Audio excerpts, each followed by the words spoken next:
To discuss these issues and more, I'm joined by my guest, Diesen in Oslo. He is a professor at the University of Southeastern Norway, as well as author of the book Great Power Politics in the Fourth Industrial Revolution. And here in Moscow, we have Dmitry Babich. He is a political analyst and editor at InnosMe Internet Media Project. Okay, let's start with Glenn in Oslo. Glenn, over the last couple of weeks here, we're getting a lot of mixed signals out of NATO, to the point it seems to me, looking at their discourse, is that it's turning into a modicum of panic, worrying about escalation, and the need for negotiation. The rhetoric that Ukraine is winning seems to be fading away. So read the tea leaves for me. Where are we right now? Go ahead. Well, in any conflict, it's not easy, but it's possible to foresee when each party will be inclined towards negotiating. So, for example, when both sides believe they can win, then there's little chance of negotiation.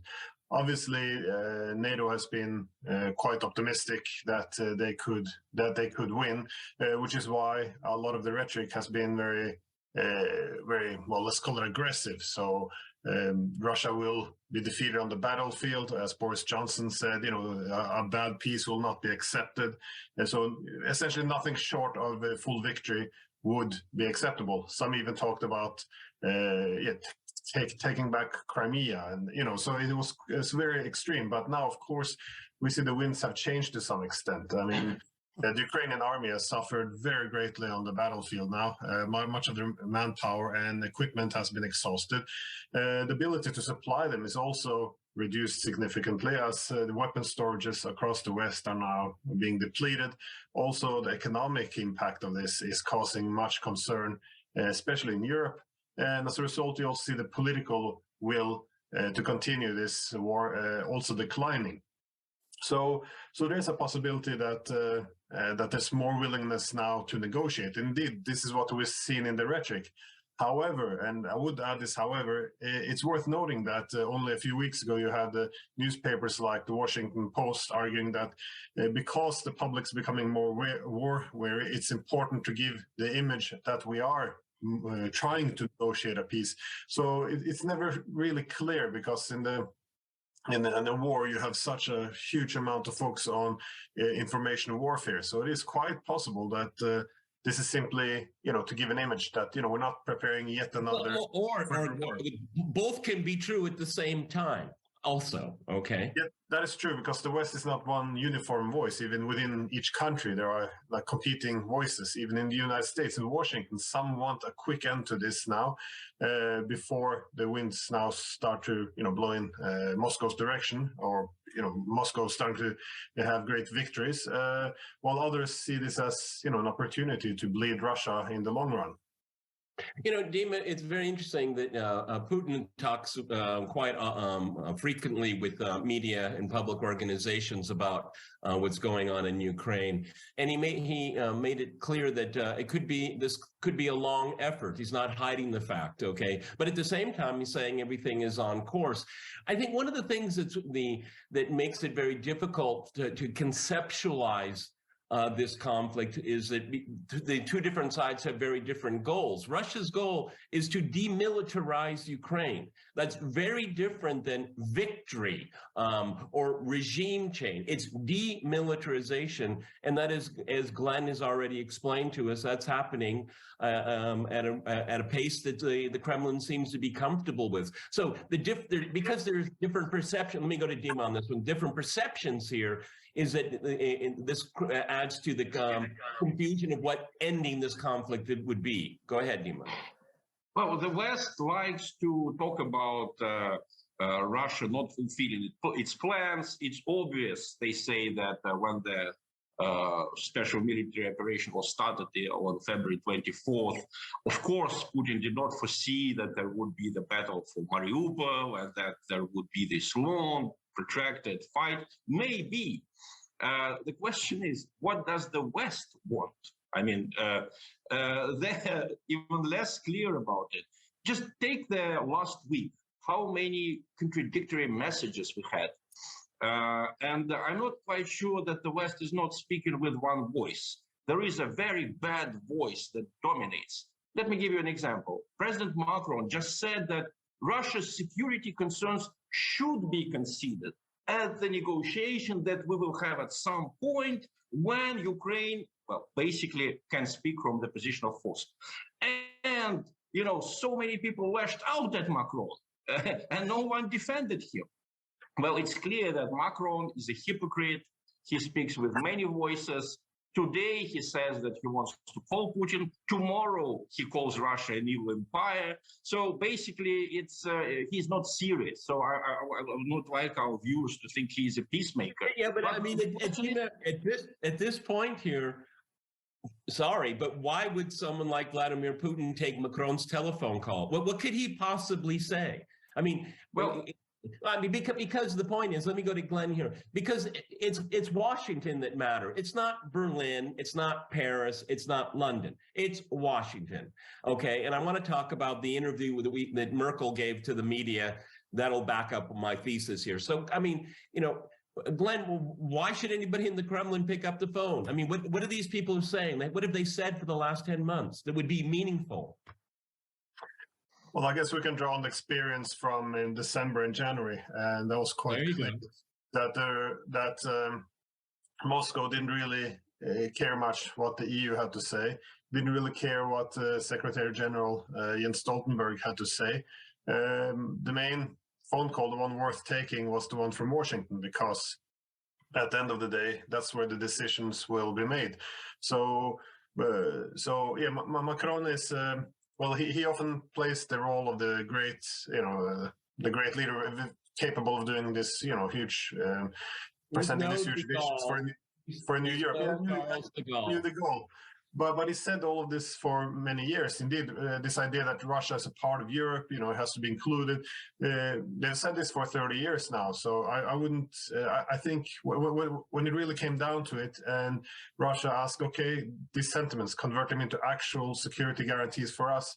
Nothing ever came from Macron. So, and it's not suggesting he's only weak, but also, as you hinted towards, he doesn't have the support from the Americans, not necessarily from the rest of the Europeans either. So, and France isn't that powerful. They can't swing the whole West. They don't even speak for Europe. So, it is a positive sign, though. At least we're talking about how to negotiate, because for so long now, negotiations was a naughty word, one you shouldn't say. It was the equivalent of appeasement. So the fact that you have people like on the U.S. side, which is more optimistic, General Milley, who suggested now is the time to negotiate. I don't think we can get more out of this war than we already have, and also.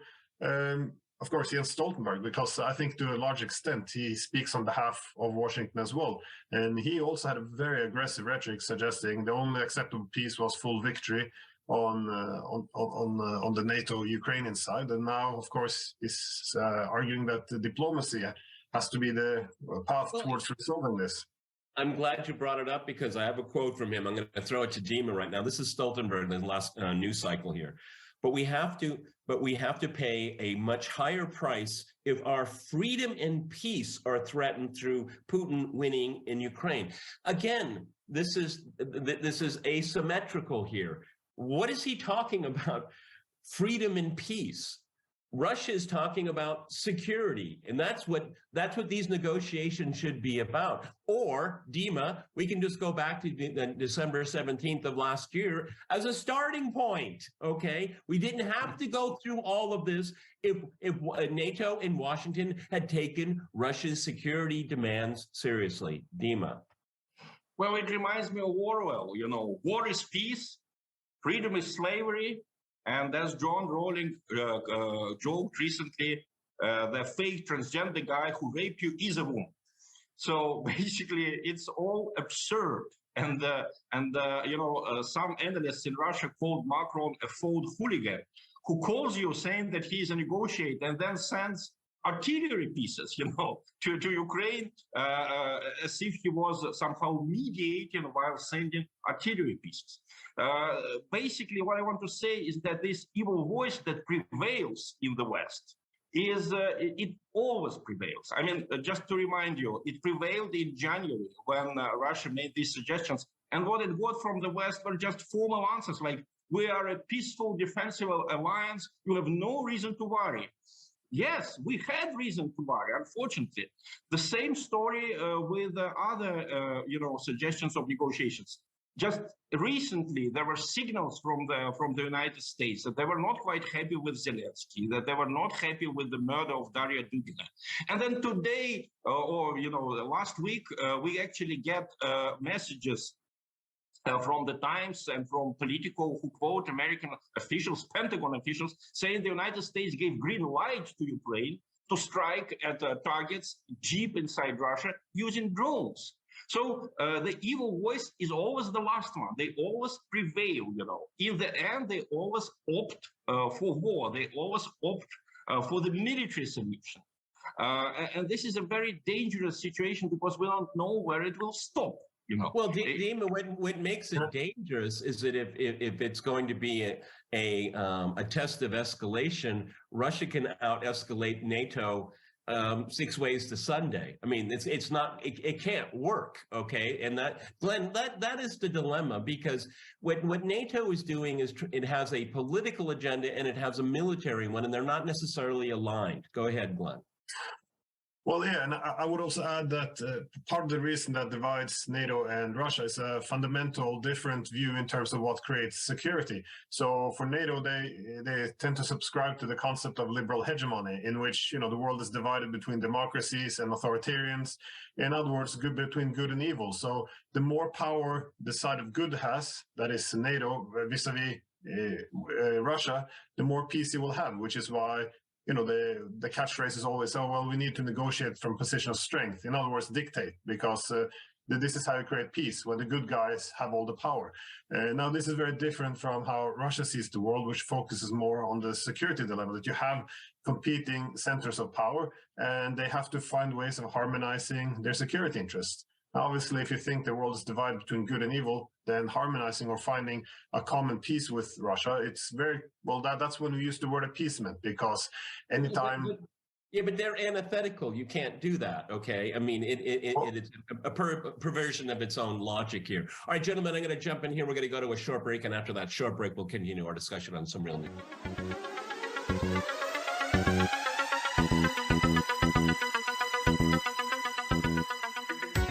Okay, let's go back to Dima here in Moscow.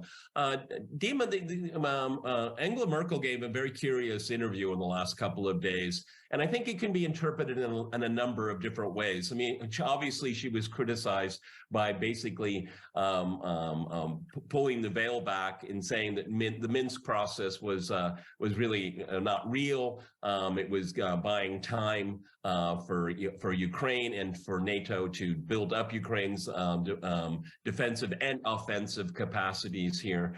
I'm not really sure I necessarily believe her rendition post factum like this, because I think that she's trying to justify her policy that essentially failed. But if you look at it from the Russian side, well, then obviously these people were not serious. The Germans weren't serious. The French weren't serious.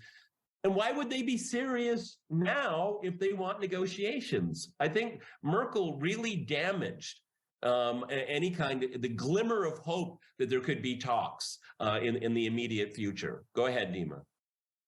Well, it was always a mystery for me why we Russians tend to excuse Frau Merkel. I mean, there is that myth in Russia that somehow she was good, she was just pretending to be bad.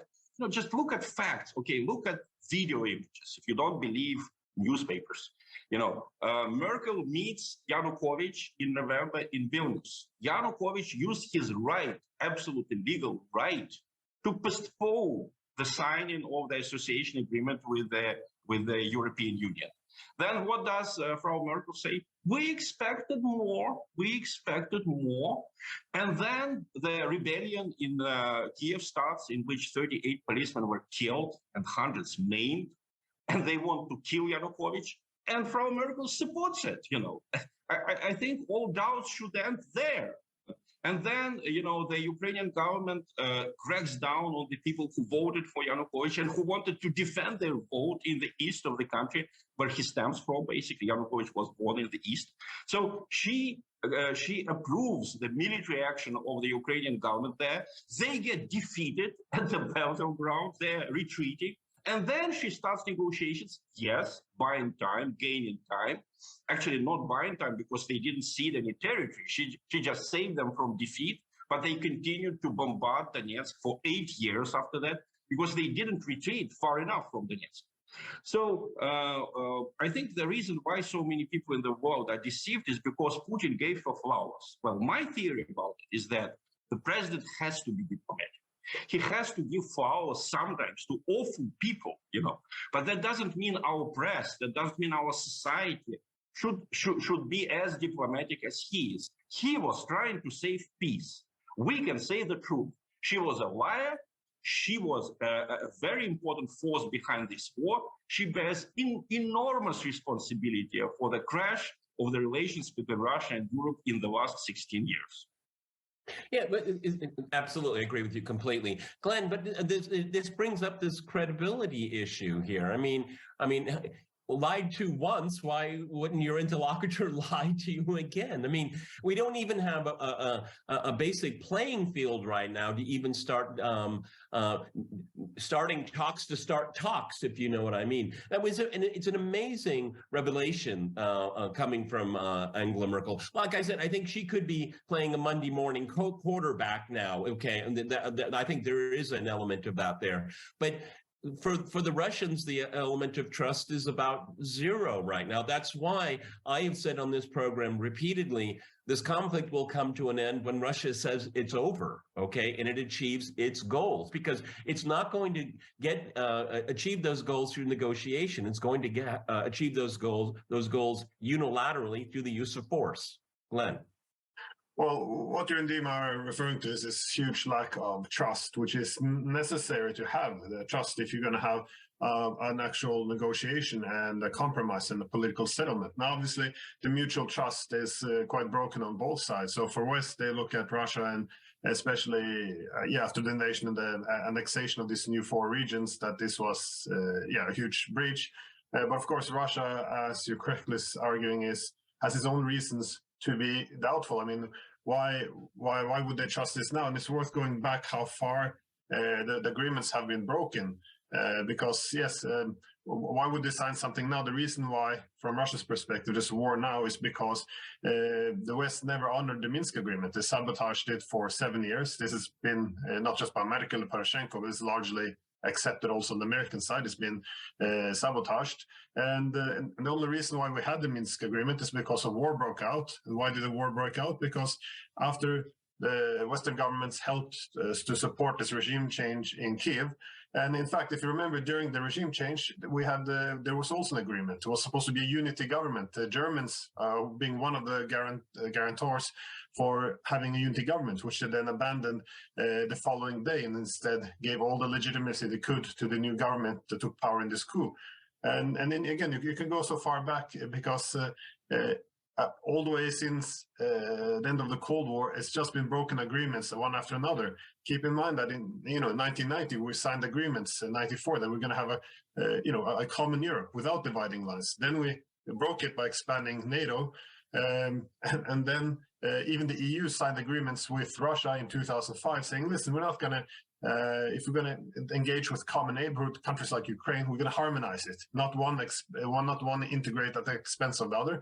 Well, obviously, the EU broke that. That's why we ended up in the Maidan as well. So it's just been this one breach of agreement after another. So, and the problem is, it's very difficult, at least the way I see it here in the West. Now, nobody's willing to put themselves in the shoes of Russia to understand how kind of we betrayed all the agreements we had with them year after year, because then, you become a Putinist and a Russia apologist overnight, and largely cancelled. So it is a very difficult. The ability to see from the other side is very much diminished, which means there can't be any foundation for trust. There's no recognition of mutual interest, and if there is no recognition of mutual interest, you tend to fall into these narratives of good versus evil. And again, there's no foundation for compromise or trust then.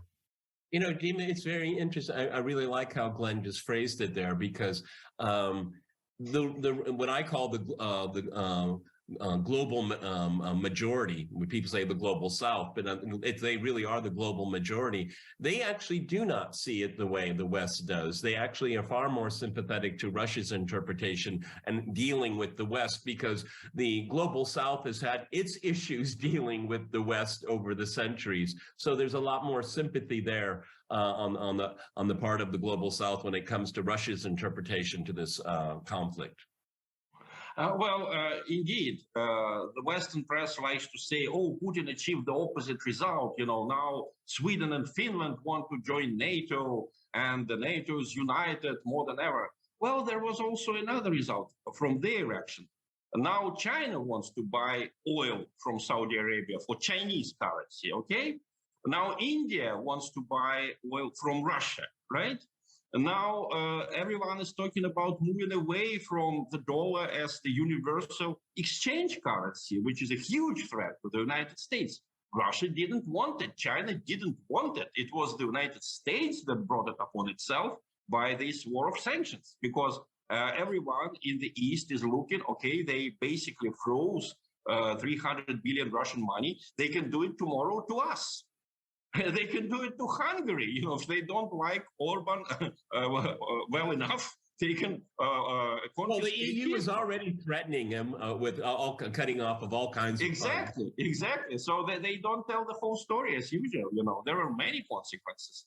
But Glenn is absolutely right. There was a breach of agreements on their side, but they have their own narrative. They say, oh, Russia did not respect the Charter for New Europe, which we basically signed with Gorbachev in 1990. I'm sorry, it was wishful thinking, this Charter for New Europe. It was like something, I'm against global hunger. Okay, we're all for United Europe. The problem is, how do we get it, So they have their own narrative about Russia breaching agreements, and it is very well developed in Eastern Europe. The problem is that if the West continues to rehabilitate, as it was written in, I guess, The Independent last week, if they continue to rehabilitate Eastern Europe, kind of excusing them for any kind of Russophobia, they can end up very badly because there will be no negotiation at all. I remember how our President Medvedev came to Poland, when he was in power. And Poland was very anti-Russian already. He made a courageous move. He came to Warsaw, and there was a crowd standing next to them. I think the Polish authorities deliberately allowed it, yelling, "Tutaj Polska, a nie Rosja." Here it's Poland. Here it's not Russia. The idiotic slogan, but it reflects the mood of some of the people in Eastern Europe. They don't want negotiation, and if you want to pin your hopes for negotiation on their position, you are never going to have it. Well, I mean, you are going to have a permanent war. Exactly, Glenn, because these people that do not want to have negotiations de facto do not want to have any kind of mutual agreed upon security arrangement in Europe. That is the worst possible outcome. I mean, and if it's all or nothing, my way or the highway, then we're not going to see security in Europe. No, and this is obviously the main problem we have. But the Europeans are quite divided on this issue, though. I mean, Dima mentioned that NATO's all united now, but I think that was initially because of the shock and concern and taken by surprise as Russia invaded. But I think the longer this goes on, you're gonna see more divisions also within Europe. But of course, these divisions can also then obstruct any peaceful negotiations. But again, I think at the end of the day, for example, what the Eastern Europeans think, I don't think it matters as much as what Washington wants. Mm-hmm. So it is quite possible that a compromise can be reached. I mean, I even saw me speculating perhaps that Russia would at some point even be willing to negotiate giving up it's called newly acquired territories on the western bank of the Dnieper River. I mean, it's the western bank. But it's not. But again, it's not certain. And again, the main challenge for Russia now is, well, what would any peace agreement look like? Because it would have to, like the Americans wouldn't allow for example, recognizing any newly acquired territory. But for Russia, it would need a final peace because, as you suggested, if they don't get any guarantees, then this peace agreement will just be a temporary ceasefire. In other words, we won't recognize. We won't recognize the topic for a future edition of the time we have. But I want to thank my guests in Oslo and here in Moscow.